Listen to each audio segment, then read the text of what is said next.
Avis vascular centre మన దేశంలోనే the best varicose vein hospital.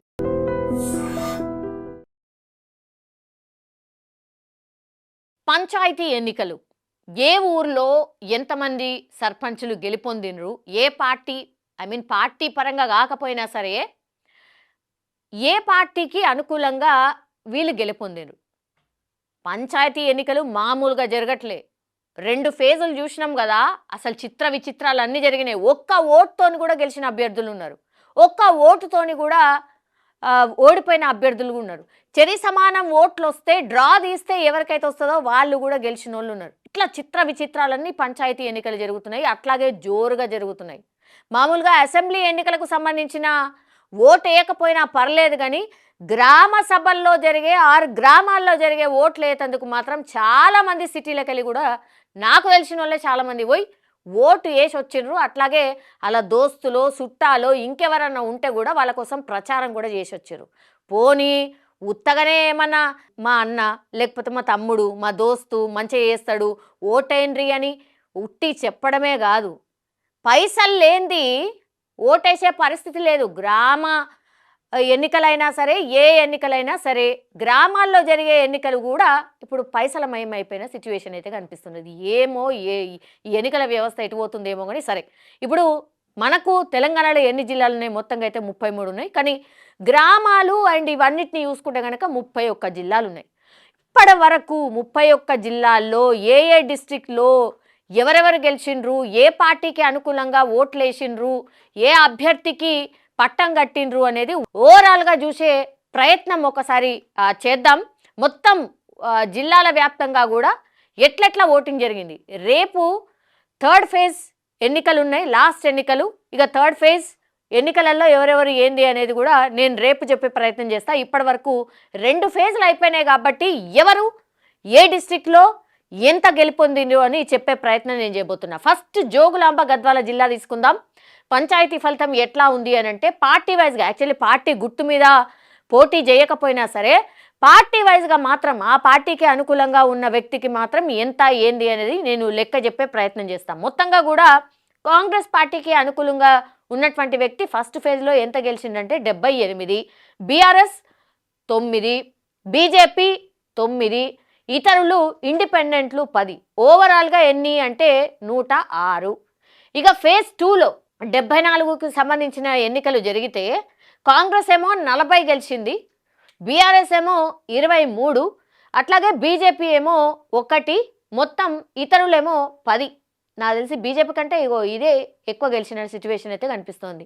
ఓవరాల్గా టోటల్గా ఎంత అన్నప్పుడు టోటల్గా ఈ పంచాయతీ ఎన్నికల్లో ఎన్ని గ్రామ పంచాయతీలు అన్నప్పుడు 180, అందులో కాంగ్రెస్ సాధించింది 118, బీఆర్ఎస్ ఏమో 32, బీజేపీ ఏమో 10, ఇతరులేమో 20.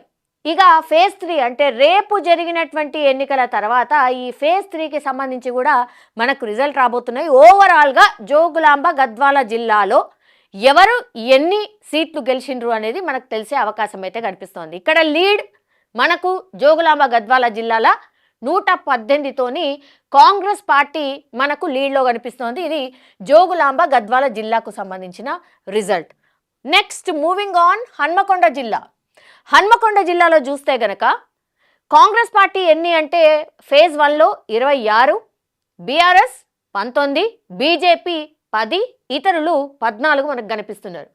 ఫేజ్ 2 చూస్తే 73 దానికి జరిగితే మొత్తంగా టోటల్ 73 ఉంటే అందులో కాంగ్రెస్ పార్టీ 39, బీఆర్ఎస్ ఏమో 22, బీజేపీ ఏమో 2, ఇతరులేమో 10. ఫేజ్ 3 రేపు రాబోతున్నాయి. టోటల్గా ఇప్పటి వరకు జరిగిన పంచాయతీ ఎన్నికలకు సంబంధించి టోటల్ ఎంత అంటే 142. అందులో ఓవరాల్గా చూస్తే కాంగ్రెస్ ఏమో 65 గెలిచింది, బీఆర్ఎస్ 41, బీజేపీ 12, ఇతరులు 24 మనకు కనిపిస్తున్నారు. ఇక్కడ పెద్దగా కాంగ్రెస్ పార్టీ వన్ సైడెడ్గా గెలిచిన సిచ్యువేషన్ ఏడా లేదు. బీఆర్ఎస్ కూడా చాలా టఫ్గా ఇచ్చింది హన్మకొండ జిల్లాలో. జగిత్యాల జిల్లాలో ఎట్లున్నాయి మనం ఒకసారి చూసే ప్రయత్నం చేద్దాం. ఫస్ట్ ప్లేస్లో 122కు గాను కాంగ్రెస్ 51, బీఆర్ఎస్ 48, బీజేపీ 16, ఇతరులు 7. ఇక ఫేజ్ 2లో 144 గాను కాంగ్రెస్ 109, బీఆర్ఎస్ 18, బీజేపీ 13, ఇతరులు 4. ఓవరాల్గా జరిగిన ఎన్ని సీట్ల కంటే 266కు కాంగ్రెస్ వన్ సైడ్ ఉంది, 160 గెలుచుకుంది. బీఆర్ఎస్ 66, బీజేపీ 29, ఇతరులు 11 సీట్లలో మనకు కనిపిస్తున్నారు జగిత్యాల జిల్లాలో. ఇక జనగామ జిల్లా విషయానికి వస్తే ఇక్కడ ఫేజ్ 1లో 110 పంచాయతీలకు ఎన్నికలు జరిగితే కాంగ్రెస్ ఏమో 76, బీఆర్ఎస్ ఏమో 25, బీజేపీ అయితే ఖాతా కూడా తెరవలే 0, ఇతరులు 9 సీట్లు గెలుపొందారు. ఇక ఫేజ్ 2లో 79కి గాను కాంగ్రెస్ 26, బీఆర్ఎస్ 38, బీజేపీ 3, ఇతరులు 12 మనకు కనిపిస్తున్నారు. ఓవరాల్గా 189 పంచాయతీలకు గాను 102 ఏమో కాంగ్రెస్ గెలుచుకుంది, చాలా లీడ్లో ఉంది. బీఆర్ఎస్ 63, బీజేపీ 3, అట్లాగే ఇతరులు 21 మాత్రమే గెలుపొందారు. సో ఓవరాల్గా సిచ్యువేషన్ జనగామ జిల్లాలో ఇది. కామారెడ్డి జిల్లా విషయానికి వస్తే కామారెడ్డిలో నిన్న ఒక ఇన్సిడెంట్ జరిగింది. అక్కడ ఎవరైతే కాంగ్రెస్ పార్టీకి సంబంధించిన అభ్యర్థి గెలుపొందిన బీఆర్ఎస్ పార్టీకి సంబంధించిన అభ్యర్థి ఓడిపోయిండు. పాపం ఆయన బాధలు ఆయన ఉన్నాడు. ఊరోళ్ళందరూ వచ్చి ఎవరైతే ఆయనకు అనుకూలంగా ఓటేసిండ్రో వాళ్ళ ఇంటి దగ్గరకు వచ్చి ఎట్లా ఓడిపోయినాం ఏంది అని డిస్కషన్ చేస్తుంటే ఈ గెలిచిన అభ్యర్థికి సంబంధించిన తమ్ముడో అన్ననో ఏకంగా ట్రాక్టర్ తీసుకొచ్చి ఎవరైతే పాపం ఓడిపోయిన సర్పంచ్ ఇల్లు ఉంటుంది కదా ఆ ఇంటి ముంగడ కూర్చున్న వాళ్ళ మీదకే ట్రాక్టర్ని తీసుకొచ్చిండు. పాపం అక్కడికక్కడ చాలామందికి గాయాలైన ఇట్లా మొత్తం చెయ్యి ఇరిగిపోయి అత్యంత దారుణమైన పరిస్థితి. ఇంత ఘోరం ఉంటుందా? కాళ్ళు చేతులు ఇరిగిపోయి అక్కడ అందరు లేడీస్ అసలు ఎంత గట్టిగా ఏడుస్తున్నారు. గింత ఘోరమా? గ్రామ పంచాయతీ ఎన్నికలల్లా గింత ఏముంటుంది అసలు? మరి ప్రాణాలు తీసేంత కోపాలు ఏముంటాయి? అది గెలిచిన అభ్యర్థి కాదు, అభ్యర్థి వాళ్ళ తమ్ముడట. మిమ్మల్ని చంపేస్తాం, మీరు అట్లెట్లా మాకు ఓటేయకుండా అట్లెట్లా ఓటేస్తారు, ఆయనకెట్లా ఓటేస్తారు అని కూడా వార్నింగ్ ఇచ్చిండట. అన్నంత పని చేసిండు, గ్యారంటీ మా మీద హత్యా ప్రయత్నమే చేసిండని ఇప్పుడు ఆడ గ్రామస్తులందరూ కూడా ఆందోళన చేసిన పరిస్థితి. ఆయన మీద చర్యలు తీసుకోవాలని డిమాండ్ చేస్తున్నారు. ఇది కామారెడ్డిలో జరిగినటువంటి సిచ్యువేషన్. ఇక్కడ ఫేజ్ 1లో 167, కాంగ్రెస్ 70 గెలిచింది, బీఆర్ఎస్ 48, బీజేపీ 20, ఇతరులు 29. ఇక ఫేజ్ 2 విషయానికి వస్తే 197 పంచాయతీలకు కానీ కాంగ్రెస్ ఏమో 142 చాలా పెద్ద ఎత్తున గెలిచింది, బీఆర్ఎస్ ఏమో 34, బీజేపీ ఏమో 8, ఇతరులేమో 13 మాత్రమే కనిపిస్తూ ఉన్నారు. ఓవరాల్గా పెద్ద గ్రామ పంచాయతీ ఎన్నికలు జరిగినట్టు కనిపిస్తోంది. కామారెడ్డిలో 364 గాను 212 కాంగ్రెస్ గెలుచుకుంది, బీఆర్ఎస్ 82, బీజేపీ 28, అట్లాగే ఇతరులు చూస్తే 42 మనకు కనిపిస్తూ ఉన్నారు. ఇక కరీంనగర్ విషయానికి వస్తే కరీంనగర్లో ఫేజ్ 1లో 92 గాను కాంగ్రెస్ 44, బీఆర్ఎస్ 24, బీజేపీ 14, ఇతరులు 10. ఇక ఫేజ్ 2లో 113 గాను కాంగ్రెస్ 46, బీఆర్ఎస్ 44, బీజేపీ 11, ఇతరులేమో 12 మనకు కనిపిస్తూ ఉన్నారు. ఓవరాల్గా పంచాయతీలు ఎన్ని జరిగినాయంటే 205 గాను కాంగ్రెస్ 90, బీఆర్ఎస్ 68, బీజేపీ 25, ఇతరులు మనకు 22. కరీంనగర్ విషయానికి వస్తే ఇది. ఇక ఖమ్మం విషయం చూసుకుందాం. ఖమ్మంలో ఒకసారి ఫేజ్ 1లో 192 పంచాయతీలకు గాను కాంగ్రెస్ 136, 136, బీఆర్ఎస్ 33, బీజేపీ 0, ఇతరులేమో 23. ఇక ఫేజ్ 2లో 183 గాను కాంగ్రెస్ 119, బీఆర్ఎస్ 42, బీజేపీ 0, ఇతరులు 22 మనకు కనిపిస్తూ ఉన్నారు. ఓవరాల్గా ఎన్ని జరిగినాయి? 375 గాను కాంగ్రెస్ పార్టీ 255 గెలుచుకుంది, బీఆర్ఎస్ 75, బీజేపీ ఏమో ఖాతా తెరవలే, ఇతరులేమో 45 మనకు కనిపిస్తున్నారు Khammam. Next moving on Mahabubabad జిల్లా. ఒకసారి చూడండి, ఫేజ్ 1లో 155 గాను కాంగ్రెస్ 87 గెలిచింది, బీఆర్ఎస్ 49 గెలిచింది, బీజేపీ 5, ఇతరులు 14 మనకు కనిపిస్తూ ఉన్నారు.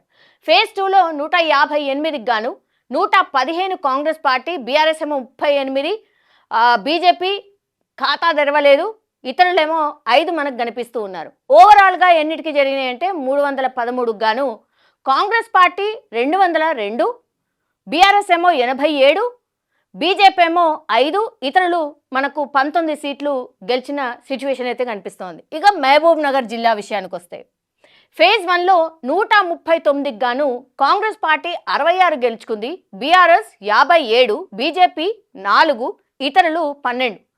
ఫేజ్ 2లో 151కి గాను ఎన్ని కాంగ్రెస్ 81, బీఆర్ఎస్ 44, బీజేపీ 7, ఇతరులు మనకు 19 కనిపిస్తున్నారు. ఓవరాల్గా పంచాయతీ సీట్స్ ఎన్ని అంటే 290, అందులో కాంగ్రెస్ పార్టీ 147, బీఆర్ఎస్ 101, బీజేపీ 11, ఇతరులు 31 మనకు కనిపిస్తూ ఉన్నారు. ఇక మంచిర్యాల జిల్లా విషయానికి వస్తే మంచిర్యాల జిల్లాలో ఫేజ్ 1లో 90 సీట్లకు గాను కాంగ్రెస్ 49, బీఆర్ఎస్ 16, బీజేపీ 8, ఇతరులు 14 మనకు కనిపిస్తూ ఉన్నారు. ఫేజ్ 2లో 114 గాను 84 కాంగ్రెస్ గెలుచుకుంది, బీఆర్ఎస్ ఏమో 25, బీజేపీ 0, ఇతరులేమో 4. ఇక ఓవరాల్గా ఎన్ని అంటే 204 పంచాయతీ సీట్లకు గాను కాంగ్రెస్ 133, బీఆర్ఎస్ 41, బీజేపీ అంటే 8, ఇక మిగతా ఇతరులు వచ్చేసి 18 సీట్లు గెలుచుకున్నారు. మంచిర్యాల జిల్లా విషయానికి వస్తే మెదక్ జిల్లా టీఆర్ఎస్కి పట్టున్నటువంటి జిల్లాలు ఇవన్నీ కూడా. మెదక్ అన్నప్పుడు ఫేజ్ 1లో 160కి గాను కాంగ్రెస్ పార్టీ 109, బీఆర్ఎస్ 39, బీజేపీ 0, ఇతరులు 12 కనిపిస్తున్నారు. ఫేజ్ 2లో 149కి గాను కాంగ్రెస్ 72, బీఆర్ఎస్ 49, బీజేపీ 13, ఇతరులు 15 మనకు కనిపిస్తున్నారు. ఓవరాల్గా ఎన్నిటికి జరిగిందంటే 309 సీట్లకు గాను కాంగ్రెస్ పార్టీ 181, బీఆర్ఎస్ 88, బీజేపీ 13, ఇతరులు 27 మనకు కనిపిస్తున్నారు. మెదక్ జిల్లా విషయానికి వస్తే ములుగు జిల్లా అనగానే సీతక్క గుర్తొస్తుంది. సీతక్క జిల్లా ఫేజ్ 1 48కి గాను కాంగ్రెస్ పార్టీ 35, బీఆర్ఎస్ 12, బీజేపీ ఖాతా తెరవలే, ఇతరులు 1 కనిపిస్తున్నారు. ఫేజ్ 2లో 52 ఓవరాల్కి కాంగ్రెస్ 36, బీఆర్ఎస్ 13, బీజేపీ ఖాతా తెరవలే, ఇతరులు 3 కనిపిస్తున్నారు. టోటల్గా 100 సీట్లకు గాను 71 కాంగ్రెస్, 25 బీఆర్ఎస్, బీజేపీ 0, ఇతరులు 4 మనకు కనిపిస్తూ ఉన్నారు. ఇక నాగర్ కర్నూలు జిల్లా విషయానికి వస్తే ఫేజ్ 1లో 151 గాను కాంగ్రెస్ 92, బీఆర్ఎస్ 45, బీజేపీ 4, ఇతరులు 10 మనకు కనిపిస్తున్నారు. ఫేజ్ 2 విషయానికి వస్తే 151కి గాను కాంగ్రెస్ 81, బీఆర్ఎస్ 60, బీజేపీ 5, ఇతరులు 5. ఓవరాల్గా ఎన్నిటికంటే 302 సీట్లకు గాను కాంగ్రెస్ 173, బీఆర్ఎస్ 105, బీజేపీ 9, ఇతరులు 15 మనకు కనిపిస్తూ ఉన్నారు. ఇక నల్గొండ జిల్లా విషయానికి వస్తే కోమటిరెడ్డి బ్రదర్స్ జిల్లా, ఉత్తమ్ కుమార్ రెడ్డి జిల్లా, ఇట్లా మంత్రుల ఇలాకా అన్నమాట. ఇక్కడ ఫేజ్ 1లో 318కి గాను కాంగ్రెస్ పార్టీ 203 గెలుచుకుంది, బీఆర్ఎస్ 81, బీజేపీ 5, ఇతరులు 29 మనకు కనిపిస్తున్నారు. ఫేజ్ 2 281 సీట్లకు గాను 169 కాంగ్రెస్, బీఆర్ఎస్ 64, బీజేపీ 1, ఇతరులు 45. ఓవరాల్గా 599 సీట్లకు గాను కాంగ్రెస్ పార్టీ 372 సీట్లు గెలుచుకుంది, బీఆర్ఎస్ 149, బీజేపీ 6, ఇతరులు 74 మనకు కనిపిస్తూ ఉన్నారు. ఇది నల్గొండ జిల్లా. ఇక నారాయణపేట జిల్లాలో ఫేజ్ 1లో 67 సీట్లకు గాను కాంగ్రెస్ 51, బీఆర్ఎస్ 9, బీజేపీ 2, ఇతరులు 5. ఫేజ్ 2లో 95 సీట్లకు గాను కాంగ్రెస్ 51, బీఆర్ఎస్ 21, బీజేపీ 14, ఇతరులేమో 9 మనకు కనిపిస్తున్నారు. ఓవరాల్గా టోటల్గా 162 సీట్లుంటే అందులో 102 కాంగ్రెస్ పార్టీ, బీఆర్ఎస్ 30, బీజేపీ 16, ఇతరులు 14 మనకు కనిపిస్తూ ఉన్నారు. నిజామాబాద్ జిల్లా విషయానికి వస్తే అరవింద్ మనకు గుర్తొస్తూ ఉంటారు, అండ్ పీసీసీ చీఫ్ కూడా ఇదే జిల్లా కాబట్టి ఫేజ్ 1లో 184 సీట్లకు గాను కాంగ్రెస్ పార్టీ 136, బీఆర్ఎస్ 13, బీజేపీ 17, ఇతరులు 18. ఇక్కడ పూర్ పర్ఫార్మెన్సే బీజేపీది కనిపిస్తోంది. ఫేజ్ 2లో 196 గాను కాంగ్రెస్ 133, బీఆర్ఎస్ 25, అండ్ బీజేపీ 18, ఇతరులేమో 20 మనకు కనిపిస్తున్నారు. టోటల్గా 380 సీట్లకు గాను 269 కాంగ్రెస్, బీఆర్ఎస్ 38, బీజేపీ 35, ఇతరులు 38 మనకు కనిపిస్తున్నారు. ఇక నిర్మల్ ఏలేటి మహేశ్వర్ రెడ్డి మనకు తెలుసు కదా, బీజేపీకి సంబంధించి, ఇదన్నీ కూడా బీజేపీకి సంబంధించిన ఇలాకాలు. సో ఫేజ్ 1లో 136 సీట్లకు గాను కాంగ్రెస్ 60, బీఆర్ఎస్ 18, బీజేపీ 24, ఇతరులు 33. ఫేజ్ 2లో 131, ఇందులో 46 కాంగ్రెస్, 3 బీఆర్ఎస్, 53 బీజేపీ, ఇతరులు 29. టోటల్గా 267 గాను 106 కాంగ్రెస్, 21 బీఆర్ఎస్, 77 బీజేపీ, 62 ఇతరులు. 77 అంటే ఈ జిల్లాలో బీజేపీ కొంతమేర బాగానే పర్ఫార్మెన్స్ చేసినట్టు లెక్క. పెద్దపల్లి జిల్లా, ఇక్కడ మంత్రులు వివేక్ వెంకటస్వామి ఉన్నారు. ఏంటి సిచ్యువేషన్? ఫేజ్ 1లో 99 గాను కాంగ్రెస్ పార్టీ 70, బీఆర్ఎస్ 22, బీజేపీ 0, ఇతరులు 7. ఇక ఫేజ్ 2లో 73 సీట్లకు గాను 51 కాంగ్రెస్, 14 బీఆర్ఎస్, ఒకటేమో బీజేపీకి వచ్చింది, ఇతరులు 7 కనిపిస్తున్నారు. సో టోటల్గా 172 సీట్లకు గాను 121 కాంగ్రెస్ గెలిచింది, 36 బీఆర్ఎస్, 1 మాత్రమే బీజేపీ, 14 ఇతరులకు దక్కాయి. పెద్దపల్లి జిల్లా విషయానికి వస్తే రంగారెడ్డి జిల్లా, ఇక్కడ మన సిటీకి దగ్గరలో ఉంటుంది కాబట్టి ఎట్లుంది పర్ఫార్మెన్స్? ఫేజ్ 1లో 174 స్థానాలకు గాను కాంగ్రెస్ 88, బీఆర్ఎస్ 66, బీజేపీ 5, ఇతరులు 15. ఇక్కడ చూడొచ్చు, క్లియర్గా చూడొచ్చు బీఆర్ఎస్ పర్ఫార్మెన్స్ చాలా బాగుంది. ఇక ఫేజ్ 2లో 178 గాను 70 ఏమో కాంగ్రెస్, 62 ఏమో బీఆర్ఎస్, 13 ఏమో బీజేపీ, 33 ఇతరులు. టోటల్గా 352 గాను 158 కాంగ్రెస్, 128 బీఆర్ఎస్, 18 బీజేపీ, 48 ఇతరులకు మనకు కనిపిస్తోంది. సంగారెడ్డి, ఇది కూడా సిటీకి చుట్టుపక్కల ఉంటుంది. ఫేజ్ 1 136 సీట్లకు గాను కాంగ్రెస్ 82, బీఆర్ఎస్ 41, బీజేపీ 2, ఇతరులు 11 కనిపిస్తున్నారు. ఫేజ్ 2లో 243 సీట్లకు గాను 144 కాంగ్రెస్, 82 బీఆర్ఎస్, 5 బీజేపీ, 12 ఇతరులకు కనిపిస్తోంది. టోటల్గా 379 స్థానాలకు గాను 226 స్థానాలు కాంగ్రెస్ గెలుచుకుంది, 123 బీఆర్ఎస్ కనిపిస్తోంది, 7 బీజేపీ కనిపిస్తోంది, ఇతరులు 23 మనకు కనిపిస్తోంది. సిద్దిపేట జిల్లా, ఇది సిద్దిపేట అనగానే ఫస్ట్ మనకు గుర్తొచ్చేది హరీష్ రావు.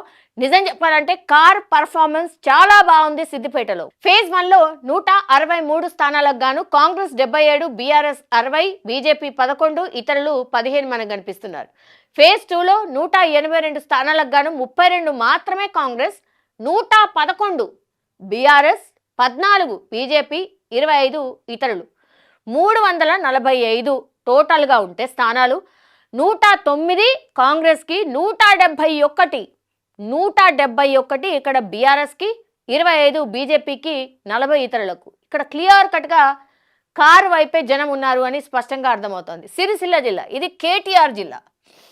ఫేజ్ 1 85 సీట్లకు గాను కాంగ్రెస్ 39, బీఆర్ఎస్ 28, బీజేపీ 7, ఇతరులు 11. ఫేజ్ 2లో 88 గాను 38 కాంగ్రెస్, 32 బీఆర్ఎస్, 5 బీజేపీ, 13 ఇతరులు. టోటల్గా 173 స్థానాలకు గాను 77 కాంగ్రెస్, 60 బీఆర్ఎస్, 12 బీజేపీ, 24 ఇతరులకు వచ్చినట్టు కనిపిస్తోంది. ఇక్కడ కూడా ఓకే, బట్ డామినేటింగ్ అని లేదు.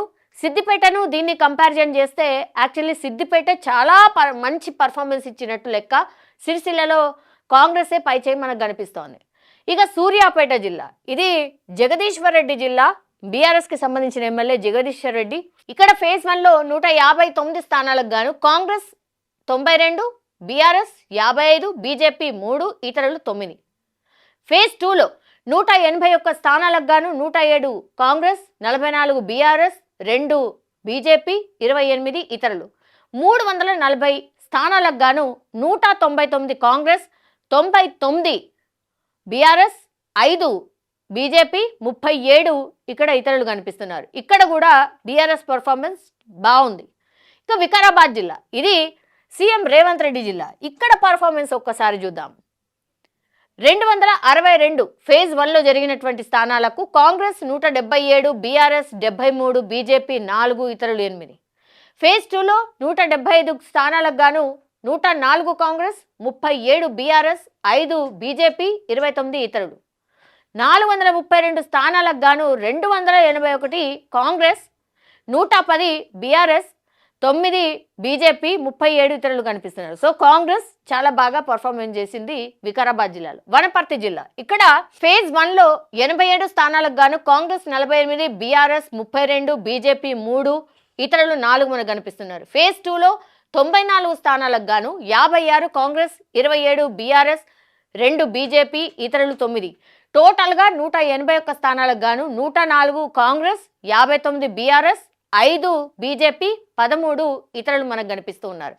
వరంగల్ జిల్లా, ఇక్కడ ఓరుగల్లు, వరంగల్లు, ఇక్కడ కొండా సురేఖ వీళ్ళ ఇలాకా ఇది. ఫేజ్ 1లో 91 గాను కాంగ్రెస్ 57, బీఆర్ఎస్ 26, బీజేపీ 3, ఇతరులు 5. 117 స్థానాలకు గాను ఫేజ్ 2లో 70 కాంగ్రెస్, 40 బీఆర్ఎస్, 2 బీజేపీ, 4 ఇతరులు మనకు కనిపిస్తున్నారు. 208 టోటల్గా ఉంటే అందులో 127 కాంగ్రెస్, 66 బీఆర్ఎస్, 5 బీజేపీ, ఇతరులు 9 మనకు కనిపిస్తున్నారు. యాదాద్రి భువనగిరి జిల్లా, ఇక్కడ కూడా ఇదంతా కూడా నల్గొండ కానుగొని ఉంటుంది కాబట్టి ఒకసారి చూద్దాం. ఫేజ్ 1 153 గాను కాంగ్రెస్ 84, బీఆర్ఎస్ 54, బీజేపీ 2, ఇతరులు 13. ఫేజ్ 2లో 150 స్థానాలకు గాను 70 కాంగ్రెస్, 62 బీఆర్ఎస్, 1 బీజేపీ, 17 ఇతరులు. టోటల్గా 330 స్థానాలకు గాను 154 కాంగ్రెస్, 116 బీఆర్ఎస్, 3 బీజేపీ, 30 ఇక్కడ ఇతరులు మనకు గెలిచినట్టు కనిపిస్తోంది. టోటల్గా ఇక్కడ బీఆర్ఎస్ పర్ఫార్మెన్స్ చాలా బాగుంది. సో ఓవరాల్గా ఇది జిల్లాల వారీగా ఎవరెవరు ఎన్నెన్ని స్థానాలు గెలిచిండ్రు, ఏ పార్టీ ఎన్ని స్థానాల్ని కైవసం చేసుకుంది అనేది పూర్తి స్థాయి లిస్ట్ నేను చెప్పే ప్రయత్నం చేసిన. ఫేజ్ 3 రిజల్ట్ అంటే రేపు ఫేజ్ 3కి సంబంధించిన ఎలక్షన్స్, అది రేపు లాస్ట్ ఫేజ్ అన్నమాట. ఎట్లా ఎవరు పై స్థాయిలో ఉండబోతున్నారు, ఎవరు ఏ రేంజ్లో పర్ఫామ్ చేయబోతున్నారు, ఎవరు ఆ గ్రామ సర్పంచ్ కాబోతున్నారు అనేది క్వైట్ ఇంట్రెస్టింగ్గా మారిపోయింది. చాలామంది కూడా ఇవాళ వెళ్ళిపోయినరు రేపు ఓటు వేయడానికి. సో రేపు లాస్ట్ కాబట్టి ఎన్నికల్లో అన్ని పార్టీలు కూడా లాస్ట్లో ఎవరైతే వాళ్ళకి మద్దతు ఇస్తున్నారో వాళ్ళతో మాట్లాడే ప్రయత్నం చేస్తున్నారు. గ్రౌండ్లో ఎట్లుండాలి, ఎట్లా పర్ఫామ్ చేయాలి, ఎట్లా ఓటర్లను లాక్కొచ్చి ఓటేపియాలి, ఇవన్నీ కూడా ఇక్కడ దగ్గరుండి పర్యవేక్షిస్తున్నారు. సో ఇదేంటి అంటే గ్రామ ఎన్నికలే అని లైట్గా తీసుకోవడానికి లేదు, గ్రామ స్థాయి ఎన్నికలే చాలా అద్భుతంగా జరుగుతున్నాయి. అందుకనే ఈ రిజల్ట్స్ని కూడా చాలా అంటే చాలా మంది ప్రజలు గమనిస్తున్నారు. అరే మన విలేజ్లో ఎవరు గెలిచిండ్రు, ఎవరు ఎట్లా పర్ఫామ్ చేసిండ్రు, అట్లాగే వాళ్ళు డెవలప్మెంట్ ఏం చేయబోతున్నారు, ఇట్లా అందరూ కూడా ఆలోచించుకొని ఓటేస్తున్న సిచ్యువేషన్ అయితే కనిపిస్తోంది. ఒకటి, మీ గ్రామాలలో ఎవరైతే మీకు పనిచేసి పెడతారో వాళ్లకు మాత్రమే ఓటేయండి. ఇట్లా పైసలు తీసుకొని ఓటేయద్దు అని చెప్పే కాలం అయితే పోయింది. పైసలు తీసుకుంటారా తీసుకోరా అది మీ ఇష్టం, కానీ ఎవరైతే డెవలప్మెంట్ చేస్తారో వాళ్ళకు మాత్రమే ఓటేయండి. అప్పుడే మీ గ్రామం కానీ మీరు కానీ అభివృద్ధి వైపు కానీ, లేదంటే మీ కష్టం వస్తే ఎవరైనా వచ్చి సరే నేనున్నా అని చెప్పే ప్రయత్నం చేస్తారు. లేదంటే మీరెవరో పైసలు తీసుకొని ఓటేసిన తర్వాత నువ్వు పైసలు తీసుకున్నావు కదా అందుకే ఓటేసినావు కదా అని ఆయన్నే వ్యక్తి అంటాడు, ఖచ్చితంగా అంటాడు. పైసలు ఇచ్చినా కాబట్టి ఓటేసినావు అంటాడు. కాబట్టి డెవలప్మెంట్ కానీ గురించి కానీ మిగతా వాటి గురించి కానీ మనం అడిగే అవకాశం ఉండదు. సో అది దృష్టిలో పెట్టుకొని ఓటేస్తే నిజంగా మనమే కాదు మన రాష్ట్రం ఎదుగుదలకు కూడా మనం పాటుపడి వాళ్ళము అవుతామనే మాట మాత్రం నేను ఖచ్చితంగా చెప్పదలుచుకున్నా. రేపు ఖచ్చితంగా ఏంది రిజల్ట్ ఆఫ్టర్నూన్ తర్వాత లెక్కింపు స్టార్ట్ అవుతుంది కాబట్టి ఏ పార్టీకి అనుకూలంగా ఎట్లా వచ్చినాయి అనేది రేపు చెప్పే ప్రయత్నం నేను చేయబోతున్నా.